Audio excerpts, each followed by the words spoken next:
Hi, I'm Andrew Armstrong and welcome to the back office teardown lab. We're moving away from the desk today because we're having a look at this. This is the Wanhao Duplicator 7 desktop 3D printer, and this is a sort of DLP style printer which is designed to, instead of using filaments and extruding it, it uses light and resins. And the resins, unlike the sort of regular resins you've seen me use on the channel, are activated using UV light rather than chemicals. So this is the usual kind of end result really, in terms of resining. You just get this hard material rather than that sort of 3D print.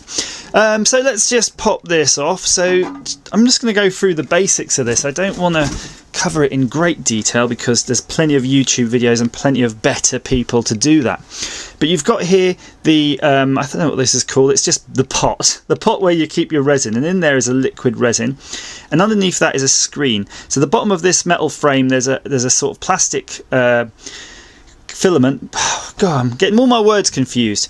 At the bottom of this screen there's a plastic membrane, and that sits on top of a TFT screen. Here you have the build plate that moves up and down, and what happens is the software will project in UV a picture of a slice of the model, and then the build plate moves up, and it pulls the model out of the plastic. So just to show you that, this is the model of the little Viking thing I've got off Thingiverse, and if I go to slice view, it looks like an MRI scan. You can see if I just click the plus button here and step through, and if I can hold it down, yes I can, you'll see it's a bit like you see those CT scans.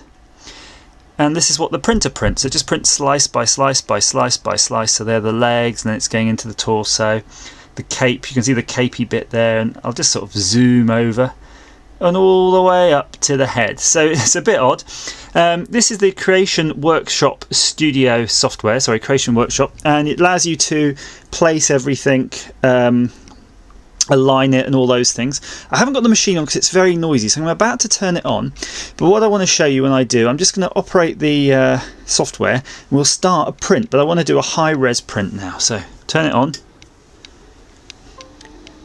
It's a bit loud, and you heard it do the din, din, din, the monitor sound because of course it actually plugs into your PC around the back with the HDMI.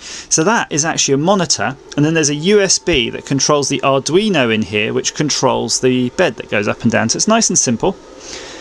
So first things first, we're going to slice our drawing, and I'm going to say slice it into 35 micron. Oh, I intended to at least slice it into 35 micron slices.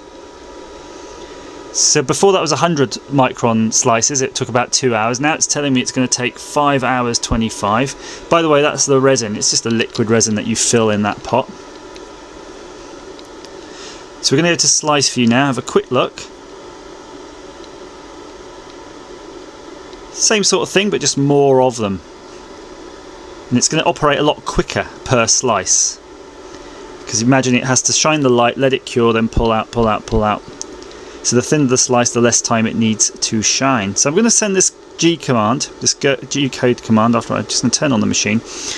And this should turn on the UV light. And it does. You can't see that, but I'm about to turn it off. Maybe you'll see something on the screen. Ready? 3, 2, 1, go. So the light's working, and what I might try to do is I'm going to set it. I'm typing in M106, by the way. That's the Gerber command to turn on a fan. And then I'm going to turn on the camera. So there you go. You can see there's a circle in there. Yep. I'm going to turn it off, but that's it. So that's showing you what's on the screen. Basically, that's going to be in there, so we can see that's all configured correctly. The next step for me is just to hit this Z-axis home button. Right up there if you've got the same software, and then I hit that and it's going to whir its way down slowly, and just while it's doing that you will then I'll click play and it's going to just slowly print. Now when you've got one, bear in mind there's not much action from it. The first layers, for example, take quite a long time, many minutes each, so it just look like it's sitting there, so don't freak out. just wait a bit until, you know, let's go read a book or something, and then once you hear it whirring away, you'll know it's working. Another thing is this, because of owing to the thickness of this, you won't be able to see what it's printing for probably at least an hour, maybe an hour and a half. So that's the one downside of this machine, is that it takes a while to sort of see if it's working or not, unlike the sort of filament 3D printers. And it's a bit messy. You can see there's a lot of resin flopping around here, and you've got to, sorry, just make sure this nut is tightened where I was last using it. Okay. So yeah, there's a little bit of cleanup here. So you'll also need a decent amount of isopropyl alcohol, gloves, maybe paper plates and paper cups are useful so you can wash things. So that's about it now. We're just gonna leave this basically, and we'll come back in 5 hours 27.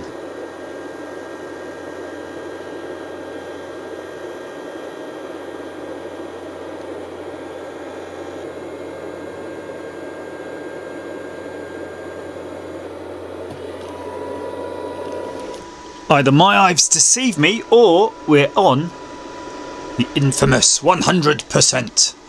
Let's take off the lid kind of carefully, because it kind of has the... Oh, is it there? Is it there? Yes. There he is. Hello. Hello, you. Let's get on with the process and clean this bad boy up, see how it compares.